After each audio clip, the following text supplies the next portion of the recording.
Distribution of natural vegetation. Natural vegetation का हमारी अर्थ पे कैसे डिस्ट्रीब्यूटेड है, मतलब किस प्लेस पे कहाँ कहाँ कैसी वेजिटेशन है, उसके बारे में रीड करना है। The growth of vegetation depend primarily on temperature and moisture. जो हमारी वेजिटेशन की जो ग्रोथ है वो सबसे पहले तो प्राइमरीली में बोलते हैं टेम्परेचर और मॉइस्चर से इफेक्टेड होती है। The major vegetation types of the world are grouped as forest, grassland, scrubs and tundra. तो जो ये वेजिटेशन है हमारे वर्ल्ड में, इसको जिस ग्रुप में क्लासिफाइड किया गया है वो forest, grassland, scrubs and tundra. In area of heavy rainfall, जिस एरिया में हैवी रेनफॉल होता है, ह्यू ट्री में थ्राइव, वहाँ पे बड़े ट्रीज होते हैं।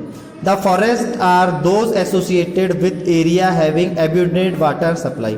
ये फॉरेस्ट वहाँ पर होते हैं जहाँ पर बहुत ज़्यादा वाटर की सप्लाई होती है। As the amount of moisture decrease the size of trees, अगर मॉइस्चर का अमाउंट गिरता है तो जो इनकी ट्रीज है उनकी साइज और उनकी डेंसिटी यानी उनका घनत्व वो भी कम हो जाता है, यानी रिड्यूस हो जाता है। Short tuned trees and grasses grow in the region of moderate rainfall, forming the grassland of the world. अब जो आपके फॉरेस्ट के बाद ये ग्रासलैंड आते हैं, तो ग्रासलैंड में बड़ी बड़ी घास उग जाती है, वहाँ पर भी मॉइस्चर और टेम्परेचर डिपेंड करता है। Thorny shrubs and scrubs grow in a dry area of low rainfall, जहाँ पे काफ़ी कम होती है वहाँ झाड़ियाँ और छोटे छोटे पौधे ही उगते हैं। In such area, plants have deep root and leaves with thorny and waxy surface, reduce loss of moisture through transpiration।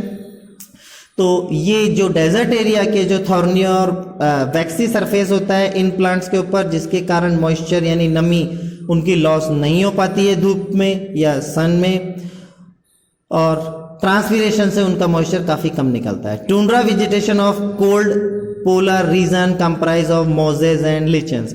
आपके मोजेज और लिचन्स एक टाइप, ये दोनों टाइप की छोटी छोटी घास होती है जो कि आइसी माउंटेन पे पाई जाती है। Today there are many more people in the world then there were 2 centuries back. यहाँ पे कई ऐसे हमारे यहाँ पे कई ऐसे पीपल है, then there were 2 centuries back to feed the growing number, large area of forest have been clear to grow crop. तो वो बताते हैं कि कब तकरीबन 2 शतकों पहले हमारे यहाँ बहुत अच्छा फॉरेस्ट यानी बड़े बड़े ये सब थे, लेकिन इन 2 दशकों में काफ़ी सारे फॉरेस्ट को क्लियर कर दिया गया है और क्रॉप को ग्रो करना स्टार्ट कर दिया है। Forest cover all over the world is vanishing rapidly. हमारे पूरे वर्ल्ड का वेनिश करने का, सफाई करने का काम जो है वो फॉरेस्ट करता है। World is vanishing rapidly, there is an urgent need to conserve this valuable resources.